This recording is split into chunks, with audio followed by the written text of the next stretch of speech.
Hi guys, welcome back to the channel and another video on my Astra Twintop. Now you remember the last time I did a video on the Astra Twintop I was replacing the speed control resistor, which is up there, the white thing there with the wires going into it. Well, since then it's been working absolutely spot on, but I've always noticed that the fan is a little bit noisy. If I just turn it on there, you can hear it. And sometimes, see that little bit of a squeak on speed 1? Well, sometimes that is actually a lot worse. I wish I'd actually done a video earlier to show just how bad it was, because it was really loud. It was like making a ridiculously loud noise. It actually sounded as if something was inside the airbox rubbing on the fan itself. It sounded, you know, like as a kid you might put a twig into your spokes on your bike to make that kind of motorbike kind of noise. That's what it was like earlier. So I've decided to take my glove box out again, and this time get access to the fan to try and see if there's anything I can do to stop the squeaking. As I say, now it's actually nowhere near as bad as it was earlier. Earlier it sounded absolutely shocking. It was like a really loud kind of noise. It sounded absolutely awful. So basically, to get the glove box out, it's exactly the same as I did in my last video. There's just 4 screws, which are the Torx ones,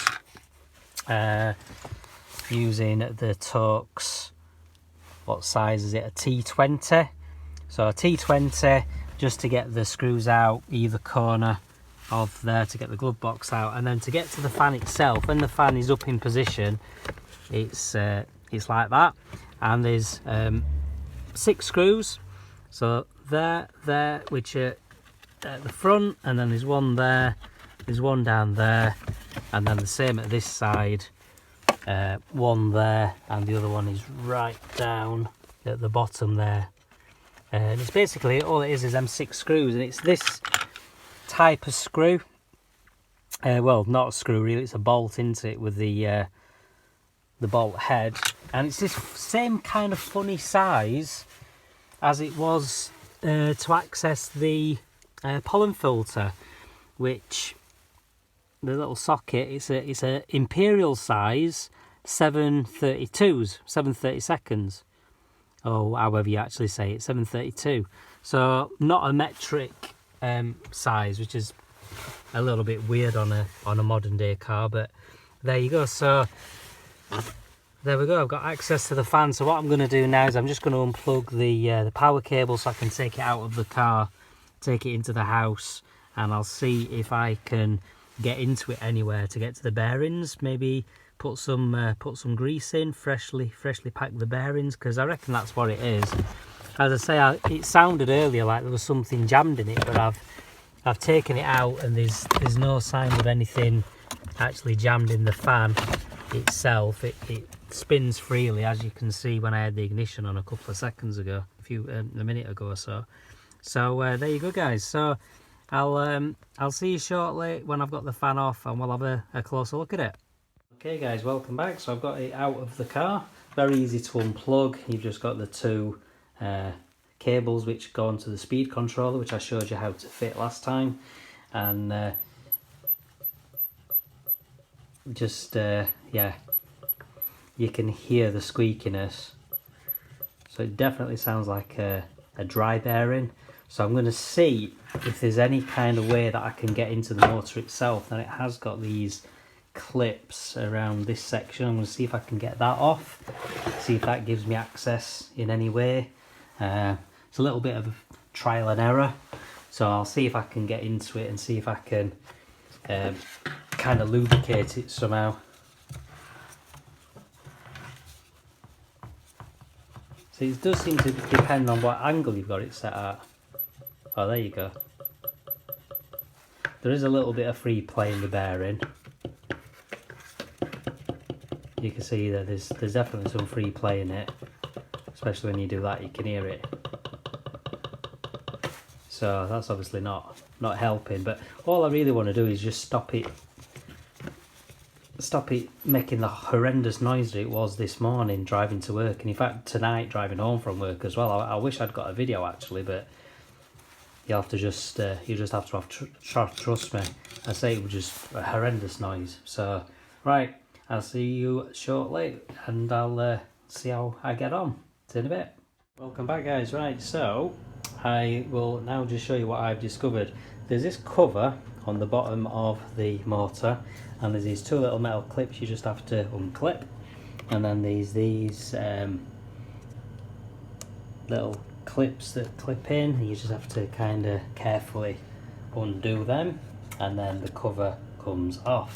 Now this gives you access to the motor. It's a little bit wet because I've sprayed some spray grease in there, some spray oil, and as you can see,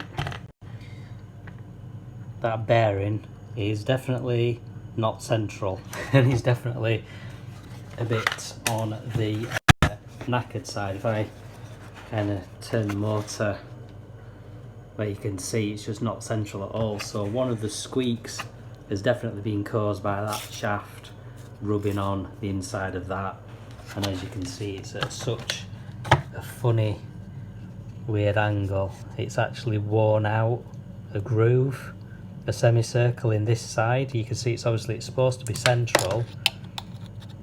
It's supposed to be central, but it's come over to one side at an angle, and it's worn a groove in that metal. So this was all full of yeah, rust and crap. So I'm gonna have to, just for now, maybe just chuck some kind of grease in there or something just to stop it doing what it was doing. But I'm now able to actually demonstrate the noise it was making earlier,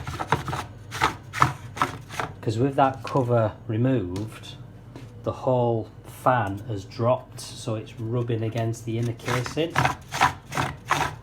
and imagine that at high speed, that kind of rubbing noise. As I say, it sounded like a motorbike. It sounded like a trial bike, or it sounded like when you put a twig in your spokes on your bike when you're a kid, and that's the kind of noise I was getting. So the good news is I found that as long as this is on tight and in position properly, it stops it, so that'll stop that problem. But the other squeaky problem, I'll just have to, like I said, try and put some grease in there to stop it squeaking. Ultimately, I am going to have to replace the whole motor, I think, unless I can just replace the bearing. So I'm actually going to take these couple of screws off next and see what's inside, just out of interest, and see if it is a bearing that is replaceable. If not, I'll just get a second-hand replacement blower motor. So we'll see. See you in a sec. Okay guys, welcome back. So I've now got this end access cover off. It's just those two regular screws that screw down inside, and as you can see, yeah, it doesn't look all too clever in there, does it? And you can see that the bit which is the bearing is basically this end cap. So this is the bearing. And again, with this removed, you can see how the hole has gone an oval shape, because it's been obviously rubbing over at that side and has worn it out. So the whole motor innards can just move side to side, not in the way that it's supposed to do. So the question is, can I just get a replacement one of these, just this end piece that's not worn in a big oval shape? That's the question. What I'm going to do for now is I'm actually going to put it back on like that, but the other way around, because it's been wearing. I think it's because of the angle it sits at in the car. It sits at a particular angle, so because of the angle it sits at, the shaft has been wearing on that side, and that's why it's gone oval. So if I put it the other way around like I have now, it will actually let me do it that way around. It's now sitting central in the hole, so you can see where it's worn at that side, but now the shaft is actually sitting central in the hole, at least. So now it'll be rubbing on fresh metal rather than rubbing on the bit where it's obviously worn through. So as a temporary fix, I think that will do the job. I am just going to pack it with some grease in this end and put it all back together, and hopefully that will at least for now do a temporary fix, because if I just demonstrate it back on the way that it was before, that's the way it was before, and as you can see the shaft is sitting in the hole. It's sitting in the bit where it had worn into it and eating it away.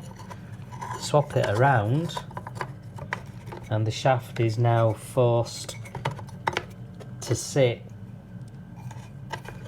or have I just lied to myself? Oh no, there you go, now it's in position properly. It's now forced to sit against the fresh metal, so now when it's spinning, when it's at the angle that it sits at in the car, at least now the shaft will be rubbing on the nice fresh metal rather than the bit where it's worn away. And obviously because it's been tilted over to one side as well, that's enabled the fan to start rubbing against the casing because it's been at an angle, whereas now hopefully it's going to sit straight, so the fan will no longer rub against the casing, and that should get rid of the squeaks and the horrible noises it's been making. So fingers crossed that will sort it, so let's see what happens. Okay guys, welcome back. So I've reassembled the assembly. I packed the end of the motor with plenty of grease. I actually used CV Lith Moly grease, which is made for constant velocity joints and general multi-purpose greasing, as it says on there. So I thought I'll try some of that and see if it does the job. I've got this end cap back on. Mustn't forget the clips, which help to give it the strength that it needs to hold it together. I actually think it should have a third one there, which it obviously doesn't, which doesn't help. And there's also that other clip there, which actually wasn't quite clipped in fully when I took it out of the car, which won't have helped, because it's meant that the motor, the fan was allowed to drop a little bit, and that's probably why it was catching on the casing. But I've got it all back together. Sorry about the dodgy camera work, but there's no squeak anymore, and hopefully it'll be all right now, and it'll turn freely, and hopefully do it without causing any problems temporarily until I can get either just a new end cap off the motor or an entire new unit. But the main thing is the really annoying squeak that was there before has gone, and it turns a lot freer than it did. So again, it might only be a temporary fix, but at least now I know how to remove it from the car, and if I do end up having to buy a whole new unit, at least I know how to fit it. So let's go and fit it back in and see if it's working. Okay guys, welcome back. So I've got the motor back sat in the car. The power cables are plugged back in. The earth is the one furthest from you, the black, and the red one is the one nearest to you. You can't actually mix them up because the terminals are different sizes, so they'll only go one way around. So moment of truth. Speed 1, 2, 3,